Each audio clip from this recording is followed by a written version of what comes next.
Welcome to my channel Extreme Movie Explainer। आज हम explain करने वाले हैं इस टाइम से मूवी का वर्जन लॉन्ग रिलीज हुई थी। मूवी के स्टार्टिंग में हमें तीन साइंटिस्ट को दिखाया जाता है और उनका नाम फ्राई और एंसम होता है। और साथ ही हमें ये भी पता चलता है कि ये दोनों साइंटिस्ट जो कि हस्बैंड वाइफ होते हैं और हस्बैंड का नाम फ्राई होता है और वाइफ का नाम एंसम होता है। और वीडियो में एक जेनेटिक साइंटिस्ट होते हैं यानी कि इन ह्यूमन अपने एक्सपेरिमेंट से किसी भी एनिमल या फिर किसी भी क्रिएचर के डीएनए को मिला करके उसे नया क्रिएचर या फिर एनिमल बनाया करते थे। और ये दोनों साइंटिस्ट एक फार्मेसी कंपनी के लिए काम करते थे जहाँ पे इन लोगों दो एनिमल से डीएनए निकाल करके एक नया एनिमल बनाना था और ये लोग अपने एक्सपेरिमेंट को पूरा करते हैं। और उस एक्सपेरिमेंट से इन लोगों का एक नया एनिमल पैदा होता है जिसकी ये लोग परत और तेल से नई नई बीमारी के लिए मेडिसिन बनाया करते थे। और रिसेंटली इन दोनों मिलकर के एक मेंथड यानी मिक्स की वजह से ये एक नया एनिमल पैदा हुआ था और ये एनिमल एक क्रिएचर टाइप का था जो कि दिखने में बिल्कुल अलग था और ये मेल था। और इन लोगों ने ऐसे ही क्रिएचर या एनिमल ने भी बनाया था और वो फीमेल था। इसके बाद ये दोनों अब फीमेल और मेल दोनों क्रिएचर को एक दूसरे के सामने रखते हैं और ये दोनों क्रिएचर एक दूसरे के पास काफ़ी अच्छे से रहते हैं और काफ़ी प्यार से मिलते हैं। फिर ये दोनों क्रिएचर एक दूसरे से प्यार करते हैं। इसी से ये लोग समझ लेते कि उनका एक्सपेरिमेंट अब सक्सेसफुल हुआ है। और ये देखने के बाद दोनों साइंटिस्ट अब अपनी कंपनी के बॉस के पास जाते हैं और वो लोग अब बॉस को ये बताते हैं कि उन्होंने बहुत सारे अलग अलग एनिमल से डीएनए मिक्स करके एक नया एनिमल बनाया है और इस एनिमल के प्रोटीन से हम लोग अलग अलग बीमारी के लिए काफ़ी सारी मेडिसिन बना सकते हैं। और साथ ही हमने एक नया तरीका भी सोचा है। इसके बाद ये लोग अब अपना आइडिया अपने बॉस को बताते हैं और कहते हैं कि हम लोग ने सोचा है कि हम लोग एनिमल्स और इंसानों का डीएनए एक में मिला करके इनसे नया एक्सपेरिमेंट करेंगे जैसे कि काफ़ी सारी नई बीमारियों की हम लोग मेडिसिन बना सकते हैं। और ये भी हमें इन दोनों साइंटिस्ट की बॉस को दिखाया जाता है जो अब इन दोनों से कहती है कि अभी तक हम लोगों ने जिस एक्सपेरिमेंट को किया है कि हमारी टॉपिक को काफ़ी फायदा हुआ है और सभी लोग तुम्हारे इस एक्सपेरिमेंट से काफ़ी खुश है। थे अभी इस एक्सपेरिमेंट की तुम बात कर रहे हो इसलिए शायद कंपनी अभी रहती नहीं है। और जिस एनिमल को तुमने अभी तक बनाया है हमारी कंपनी उस एनिमल से मेडिसिन बनाया जाती है, इसीलिए अब हमें सारा काम रोक देना चाहिए और मेडिसिन बनाया काम शुरू कर देना चाहिए। लेकिन यह तो क्लाइव और एल्सा जो अपने बॉस से कहते हैं कि अगर हम इस एक्सपेरिमेंट यानी कि इंसान और जानवरों पर यानी एक दिला करके नया एक्सपेरिमेंट किया अगर हमें जल्द से जल्द स्टार्ट नहीं किया तो फिर ये आइडिया कोई और अपना लेगा और उस पर एक्सपेरिमेंट करना शुरू कर देगा। इस पर अब इन दोनों की बात इन दोनों से कहती है कि हमने ऐसा कब है कि हम इस एक्सपेरिमेंट को नहीं करेंगे, हम इस एक्सपेरिमेंट को करेंगे लेकिन अभी नहीं करेंगे, थोड़े टाइम बाद करेंगे। सबसे पहले हमें मेडिसिन बनानी है और उसे मार्केट में लॉन्च करना है, उसके बाद हम तुम्हारे प्रोजेक्ट को शुरू। और इन दोनों की पोस्ट अब मना कर देती है और ये बात सुनकर के ड्राइव और ऐसा जो कि काफ़ी दुखी हो जाते हैं क्योंकि ये दोनों एक जेनेटिक साइंटिस्ट होते हैं और ये लोग किसी भी कंपनी के लिए एनिमल के प्रोटीन से मेडिसिन बनाने के काम नहीं कर सकते थे। और इसीलिए ये दोनों मिलकर के अब ये डिसाइड करते हैं कि वो लोग अब अपने काम को सिर्फ स्टार्ट करेंगे और ये लोग अब अपने काम को सिर्फ स्टार्ट कर देते हैं। लेकिन इस एक्सपेरिमेंट को स्टार्ट करने के लिए इन दोनों को किसी इंसान का डीएनए चाहिए होता है, इसीलिए आंसर जो अभ्यास से जाती है और किसी क्लाइंट का डीएनए क्लाइंट को ला करके देती है। सब क्लाइंट एल्सा से पूछता है कि ये किसका डीएनए है, जिस पर एल्सा क्लाइंट से कहती है ये डीएनए किसी अननोन पर्सन का है। जिसके बाद ये दोनों मीट और इंसान और जानवरों को डीएनए मिला जाती है। ये लोग एक्सपेरिमेंट करना शुरू कर देते हैं लेकिन इन्हें अपने काम में सक्सेस नहीं मिलती है और इस वजह से ये लोग काफ़ी डिसअपॉइंटेड हो जाते हैं कि इन लोगों ने इस प्रोजेक्ट के लिए काफ़ी मेहनत की होती है। अब अगले दिन एल्सा गेम से एक डीएनए लाती है जो कि इंसान का होता है और वो क्लास से कहते हैं कि ये बहुत ही खास इंसान का डीएनए है, इस बार हम लोग इस पर एक्सपेरिमेंट करेंगे। जिसके बाद ये लोग एनिमल और इंसान के डीएनए पे आगे से एक्सपेरिमेंट करना शुरू करते हैं। काफ़ी हार्ड वर्किंग के बाद ये लोग अपने प्रोजेक्ट में सक्सेस होने लगते हैं क्योंकि इंसान का डीएनए और एनिमल का डीएनए जो आपस में कॉन्टैक्ट कर रहे थे और वो दोनों डीएनए आपस में मिलने की वजह से इन लोगों को एक अलग ही किस्म का डीएनए दिख रहा होता है और वो डीएनए इंसान और एनिमल के डीएनए से मिलकर के बना हुआ था। ये लोग अपने काम में सक्सेस होते हैं लेकिन क्लाइंट जिसे पता था ये काम इनने ज़्यादा इसीलिए स्टाफ को आगे नहीं बढ़ाना चाहता था। लेकिन ऐसा जो इस एक्सपेरिमेंट को आगे बढ़ाना चाहती थी इसीलिए वो इस डीएनए को लेकर एक लैब में चली जाती है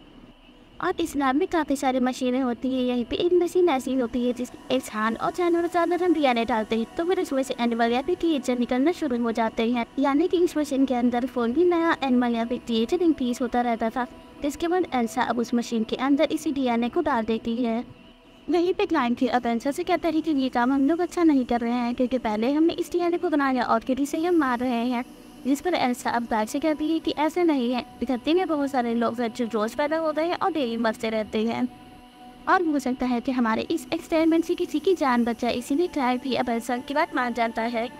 जिसके बाद चाय और अपना काम स्टार्ट कर देते हैं और अपने एक्सपेरिमेंट को आगे बढ़ाते हैं। लेकिन यहाँ पे जैसे डीएनए अब उस मशीन के अंदर जाता है तब वो देखते हैं कि इस डीएनए को जिस चीज़ से इंक्रीज होना था लेकिन वो तेज़ी से डिक्रीज हो रहा था। और ये लोग दूसरी मशीन में अब एक छोटे से बच्चे को देखते हैं जो डेवलप हो रहा था और इन लोगों को ऐसा लगता है कि ये धीरे धीरे करके डेवलप हो गए, इसीलिए ये लोग आगे चले जाते हैं। लेकिन शाम को इसी लैब का नाम बजने लगता है और जब एल्सा और दैट इस लैब के अंदर एंटर करते हैं तब वो देखते हैं कि इस मशीन के अंदर जो बच्चा इंक्रीज हो रहा था वो अब पूरी तरीके से डेवलप हो चुका है, यानी कि अब क्रिएचर जो अब बाहर आने के लिए तैयार हो जाता है। इसीलिए एल्सा जो उस मशीन के अंदर से उस क्रिएचर को बाहर निकाल लेती है जो कि दिखने में काफ़ी अजीब होता है। यही पे टाइम जो इस क्रिएचर को देखकर भी काफ़ी शौक हो जाता है और वो डिसाइड करता है कि वो इस क्रिएचर को जान से मार डालेगा। लेकिन एल्सा जो क्लाइड का ऐसा करने से रोक देती है और कहती है कि हो सकता है कि हम लोग इस क्रिएचर से एक काफ़ी सक्सेसफुल क्रिएचर बना सकते हैं। लेकिन टाइम जो कि एल्सा की बात समझ नहीं करता है, इसलिए ये अब उस जगह पे जाता है जहाँ पे वो क्रिएचर होता है और ये इसे मारने के लिए गया होता है। तभी ये लोग यहाँ आकर के देखते हैं कि जिस क्रिएचर को ये लोग यहाँ मारने आए होते हैं वो पहले से ही मर चुका होता है। और एल्सा वो भी इस चीज़ को नोटिस करती है तब वो क्लास से कहते हैं कि ठीक है अब कोई इन्फॉर्मेशन की बात नहीं है, अब सब कुछ ठीक है। इसके बाद क्लाइड यहाँ से चला जाता है और एल्सा उस मशीन को चेक करने के लिए इसे ओपन करती है। तब वो नोटिस करती है कि इस मशीन के अंदर कोई बच्चा या फिर कोई क्रिएचर नहीं है, सिर्फ यहाँ पे एक स्किन है। और ऐसा समझ जाती है इस स्किन के अंदर एक क्रिएचर या फिर बच्चा है जो कि अब बाहर से बाहर निकल चुका है और वो इसी लैब में है। तभी पीछे से वो क्रिएचर जो अजीब सा होता है और उसके 2 पैर होते हैं वो अब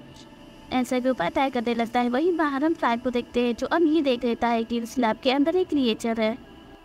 तभी क्लाइड एल्सा से कहता है कि तुम इस लैब से बाहर आ जाओ और मैं इसमें पॉजिटिव स्कैन ऑन कर रहा हूँ जिससे कि क्रिएचर मर जाएगा। लेकिन एल्सा जो क्लाइड को ऐसा करने से मना कर देती है और वो उस क्रिएचर के पास जाती है और उसे कहती है कि मैं यहाँ पे तुम्हें नुकसान पहुँचाने के लिए नहीं आई हूँ। ये बात सुनकर के वो क्रिएचर अब एल्सा की बात मान जाता है और वो धीरे धीरे करके एल्सा के पास आने लगता है। लेकिन तभी हम क्लाइड को देखते हैं जो पीछे से एक रॉड लेकर के आता है और ये चीज़ जब क्रिएचर देखता है तब उसे गुस्सा आ जाता है। जिसके बाद एल्सा और क्लाइड ये दोनों इस लैब से बाहर चले जाते हैं। क्लाइड बाहर आकर के ऐसे से जाता है कि उसमें उन्होंने फॉइस को आम कर रहा हूँ और मैं इस क्रिएचर को मार डालूंगा। लेकिन तभी एल्सा जो क्लाइड से कहती है कि नहीं हम ऐसा नहीं कर सकते, हम इसे नहीं मारेंगे, हम सिर्फ इसे बेहोश करेंगे क्योंकि मैं देखना चाहती हूँ कि हम लोगों ने जिस टीचर को बनाया है वो ये आखिर है क्या। आपके बाद ये लोग लैब के अंदर अब वो आम करते हैं जिससे कि वो टीचर बेहोश हो जाता है और जैसे ही वो क्रिएचर बेहोश होता है तब क्लाइड और एल्सा से लैब के अंदर एंटर कर और इस क्रिएचर के ऊपर सर्च करना शुरू कर देते हैं। तब एल्सा को पता लगता है कि ये क्रिएचर जो कि फीमेल है और ये क्रिएचर काफ़ी फास्टली ग्रो कर रही है और एक टाइम ऐसा है कि जब वो पूरी तरीके से डेवलप हो जाएगी तब उसकी मौत हो जाएगी। यानी कि इस क्रिएचर की लाइफ पीरियड काफ़ी शॉर्ट होता है और हम देखते हैं कि धीरे धीरे करके ये क्रिएचर लेकिन फास्टली ग्रो कर रहा था और इसलिए हम हाथ पर सब आ गए थे, साथ ही इसकी ज़्यादा दिमाग ही अब आ गया था। ऐसा को देखते हैं जो इस क्रिएचर से काफ़ी ज़्यादा इमोशनल अटैच हो रही थी और वो इस क्रिएचर को खाना खिलाती थी, साथ ही इसे काफ़ी डिफरेंट एक्टिविटीज भी सिखाया करती। एक दिन ऐसा उस क्रिएचर को काफ़ी सारे अल्फाबेट्स देती है और उसे कहती है कि एक अल्फाबेट्स को ऐसे अरेंज करो जिससे कि मेरा नाम लिख जाए। तब हम उस क्रिएचर को देखते हैं जो ये अल्फाबेट्स सिर्फ आंसर का नाम तो नहीं लिखती लेकिन वो वहाँ पर नर्ड लिख देती है और नर्ड जो कि इसी फार्मेसी कंपनी का नाम होता है और वो नाम एल्सा की टी-शर्ट पे लिखा होता है। नीचे इस क्रिएचर ने देखा था और उसे सेम टू सेम लिख दिया था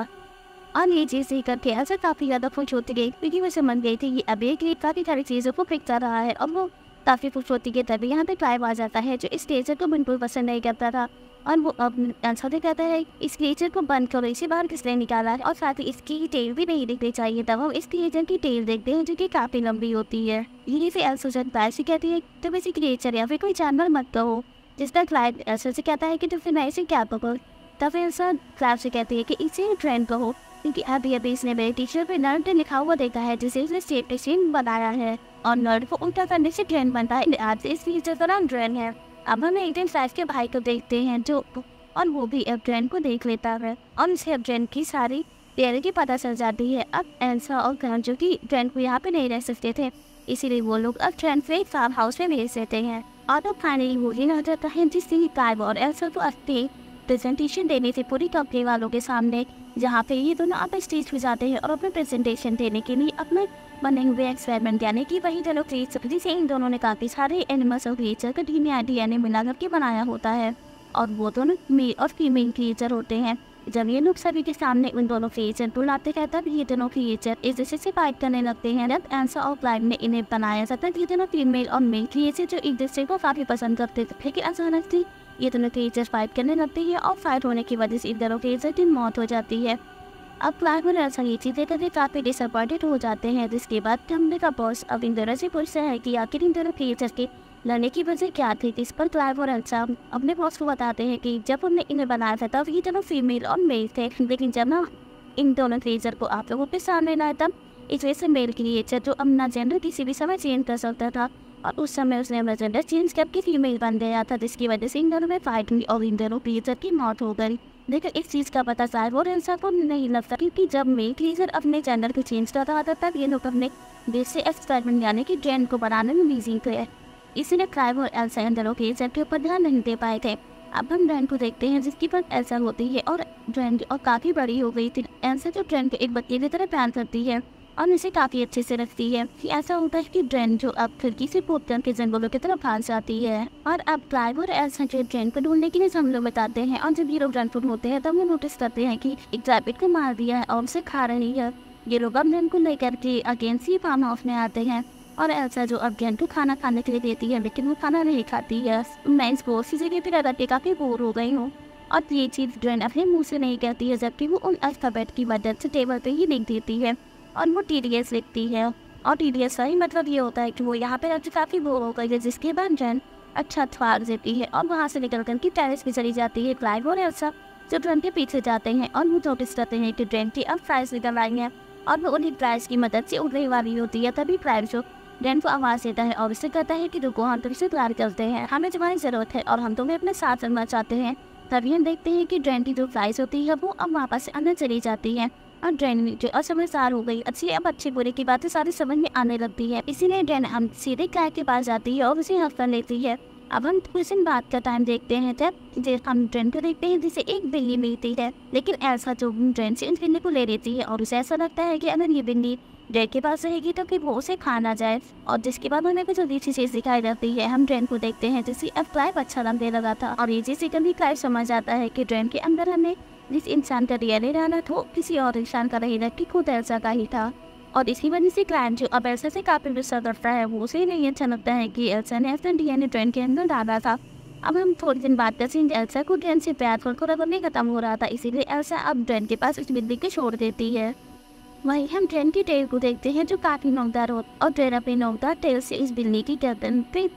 अटैक कर देती है, जिससे कि वो बिल्ली मर जाती है। नीचे देख करके एल्सा को काफ़ी गुस्सा आता है और वो इसी वजह से ड्रेन को एक स्टैप कर देती है। ड्रेन को इस चीज़ से काफ़ी गुस्सा आता है, इसीलिए वो एल्सा के ऊपर चढ़ जाती है और वो अब अपने नोकदार टेल से एल्सा की गले में लगी हुई चाबी को निकाल देती है और वो उस चाबी से डोर को ओपन करके यहाँ से बाहर निकल जाती है। और अब एल्सा और क्लाइव के सामने ड्रेन के अलग अलग चेहरे नजर आ रहे थे और फिर हम एल्सा को देखते हैं जो फार्मेसी कंपनी में इस मेडिसिन को बना रही थी, जिस मेडिसिन को बनाने का काम कंपनी वालों ने एल्सा को सौंपा था। वहीं हम क्लाइव को देखते हैं जो अपने लैपटॉप को चेक कर रहा होता है और वो अब अपने लैपटॉप में कैमरे के थ्रू ड्रेन के ऊपर नजर रख रहा था और वो नोटिस कर रहा था कि इस समय ड्रेन कहाँ पर है। तभी वो नोटिस करता है कि ड्रेन जो इस समय पानी में है और साथ ही हमें ये भी पता चलता है कि क्लाइव वो भी एक ड्रेन को पसंद करने लगा था। इसीलिए क्लाइव अब अपने लैपटॉप की स्क्रीन पे हाथ लगाता है और जब ड्रेन वो भी अब कैमरे पे हाथ लगाती है, जाने कि ड्रेन को पता होता है कि क्लाइव इसे कैमरे से देख रहा है और नीचे से करके क्लाइव काफी शॉक हो जाता है। इसके बाद वो अपने लैपटॉप को बंद कर देता है